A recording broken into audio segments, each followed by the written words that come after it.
It's 4:30 in the morning in Lancaster County, Pennsylvania. The sun hasn't come up yet, the roads are empty, and there's no sound except wind moving through the fields and the distant low of cattle settling in for the cold. But inside one farmhouse kitchen, there's already light. A woman stands at her stove. Her name doesn't matter for this story. What matters is what she's doing. On the counter beside her sit 24 glass jars. On the shelf behind her, hundreds more. Beef, chicken, pork shoulder, broth, green beans, corn, lined up in quiet rows, sealed and still, going back months, some of them going back years. No freezer hums in the background, no compressor kicks on, no electricity powers any of what you're looking at. And yet, if the power went out tonight and stayed out for a week, this family would eat just as well on day 7 as they did on day 1. That's not luck. That's not coincidence. That's 200 years of knowing something the rest of us quietly forgot the moment refrigerators showed up and made forgetting so easy. This is the story of what we gave up and why a growing number of people are deciding they want it back. Before we go any further, I want you to open your freezer for a second. Just think about what's in there. Really think about it. The chicken you bought last month, the ground beef you stocked up on when it was on sale, maybe a roast you've been saving.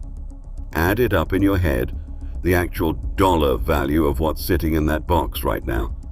For the average American household, that number is somewhere between $300 and $500. Some families, considerably more. Now here's the question nobody asks until it's too late.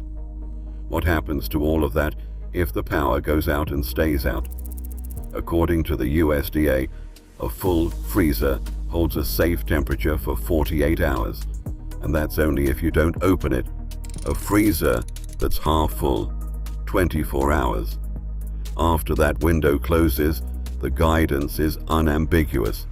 Meat, poultry, seafood, it goes in the trash. Not because of a technicality, because the bacterial growth that happens in that temperature range is real, it's rapid, and it produces no visible warning signs. You cannot see it coming. You just lose everything. And here's the thing about power outages that most people don't fully register until they're living through one. They're getting longer.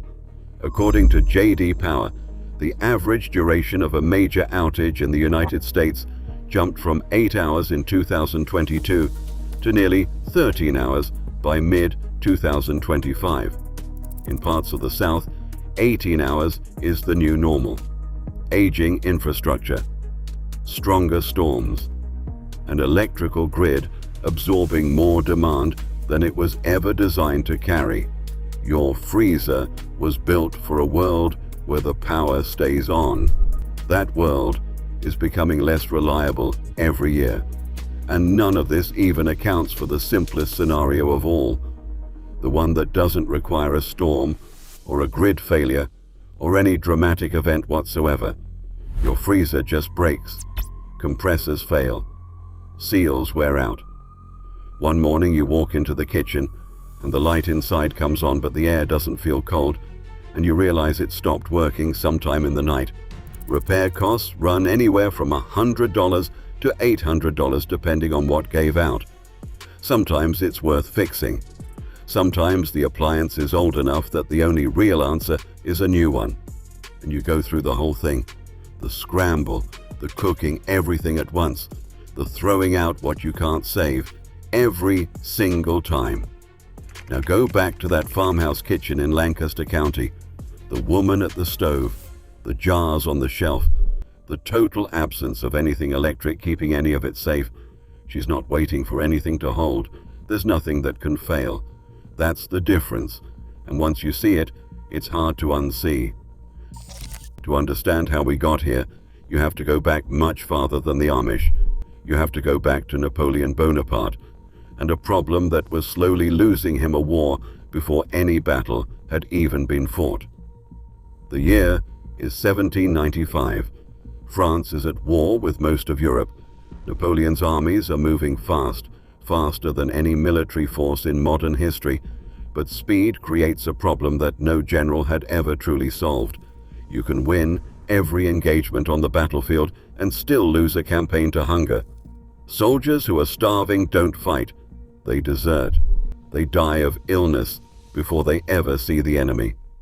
Napoleon knew this. His government offered a prize, 12,000 francs, a life-changing sum, to anyone who could find a reliable way to preserve food for transport on long campaigns. The prize sat there, open, unclaimed, for 14 years. 14 years. And then a confectioner from Paris, a man who spent his days making pastries and candies, came forward with something that actually worked. His name was Nicolas Appert. His method was almost aggressively simple. Pack food into glass jars, seal them, heat them. That was it. The French Navy took his preserved food on voyages and came back months later reporting that it was still good. He collected his prize in 1809. But here is the detail about Nicolas Appert that history doesn't always stop to appreciate. He had no idea why it worked. He thought air caused food to spoil. So he removed the air. That was the sum total of his scientific understanding. He was working by feel and instinct and 14 years of trial and error in his kitchen, with no formal education in chemistry, no microscope, no concept of what a microorganism even was. It would take another 50 years, and a scientist named Louis Pasteur to reveal what Appert had actually stumbled onto. Bacteria, microscopic living organisms that break food down from the inside. Appert had accidentally discovered how to kill them before humanity even knew they existed.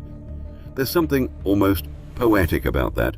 A pastry chef working alone in his kitchen, solving a problem that had defeated armies and explorers and governments for centuries, not because he understood the science, but because he was stubborn enough to keep trying until something worked. The technology that followed moved quickly. The tin can arrived in 1810, the glass mason jar in 1858, the two-piece canning lid that's probably sitting in a cabinet somewhere in your home right now, that came in 1915. And in 1917, after decades of research and refinement, the USDA established a standard that food scientists and home preservation experts still stand behind today. Low-acid foods, meat, poultry, fish, must be processed in a pressure canner. Not because of tradition, not because of preference, because the biology of what lives inside a sealed jar of improperly processed food. While the rest of America was celebrating the arrival of the electric refrigerator in the early 20th century, and later the chest freezer, and the deep freeze, and all the marvel of cold preservation on demand, the Amish were watching. They saw what everyone else saw, the convenience, the ease, the extraordinary luxury of simply putting food in a box and having the machine handle the rest. They just never trusted it completely, not out of stubbornness or resistance to change, but out of a philosophy that runs through everything in Amish life. A tool that requires an outside system to function is a tool that can be taken from you. And a family that depends entirely on that tool has quietly handed its food security to whoever controls the system. The Amish never handed that over. While electric freezers became the default in American kitchens, Amish families kept their pressure canners in steady rotation, kept their shelves stocked, kept the knowledge alive of how to put up meat and vegetables in a way that needed nothing external to remain safe, nothing ongoing to remain edible, nothing more than a sealed jar and a cool shelf to last for years. And now, in a moment when power outages are growing longer, grocery prices are climbing, and a quiet but growing number of people are starting to ask whether depending on a single electric appliance for all of their food security is actually as smart as it sounds. What the Amish never forgot is starting to look less like old-fashioned thinking and more like the most forward-thinking position in the room.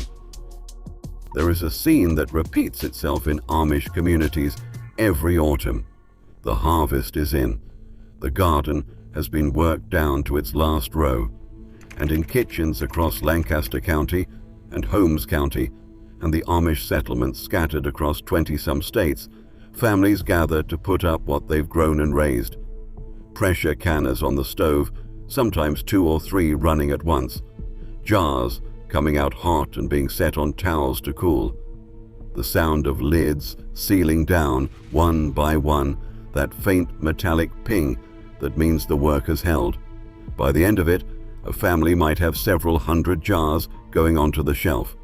Beef, chicken, venison, pork, green beans, corn, tomatoes, broth made from every bone that came out of every animal they processed that season, nothing discarded, nothing wasted, everything preserved. And then winter comes. The garden is gone. The fields are empty. The temperatures drop. And that family eats exactly as well in February as they did in August. Not because of any appliance running in the background. Not because of anything that requires the grid to stay up. Simply because of what's on the shelf. That's the system. That's the whole thing. It doesn't require a farm. It doesn't require an Amish upbringing or a particular faith or any particular lifestyle. It requires a pressure canner, a set of tested recipes from the USDA or the National Center for Home Food Preservation, and the willingness to learn a skill that was considered completely ordinary by most American households less than 100 years ago.